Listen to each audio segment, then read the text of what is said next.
सूचना परत राहायला मी मिळून दिसलं आहे. तिथून आम्हाला ॲक्च्युली ह्या सगळ्या हॉस्पिटलला आम्हाला पाठवलं. बेबींना दोन्ही बेबींची प्री मॅच्युअर ट्रीटमेंट झाल्यामुळे त्यांना श्वसनक्रियेचा त्रास होता. आम्हाला सूर्या हॉस्पिटल सजेस्ट केल्यानंतर आम्ही सूर्या हॉस्पिटलला आम्ही ॲडमिट केलं पण मुलांना.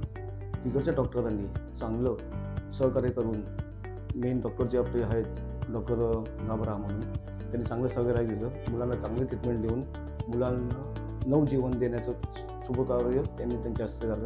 तसेच मॅडम चोबे यांचंही सहकार्य आम्हाला भरपूर लागलं. MSWच्या ज्या अधिकारी आहेत, ज्या कोमल मॅडम, यांनी आम्हाला भरपूर सहकार्य करून निधी कसा उपलब्ध होईल आणि आमच्या बाळांना कसं लवकरात लवकर आम्हाला घरी नेता येईल याचं आम्हाला भरपूर चांगलं सहकार्य केलं. मी सर्व सूर्या हॉस्पिटलच्या स्टाफचं आणि सर्व यांचे मनपूर्वक आभार मानतो की ज्यांनी आम्हाला चांगले योग्य ती मार्गदर्शन करून आम्हाला योग्य तो न्याय दिला आणि आम्ही सुखरूप आमच्या बाळांना आम्ही घरी जाऊ शकतो. धन्यवाद.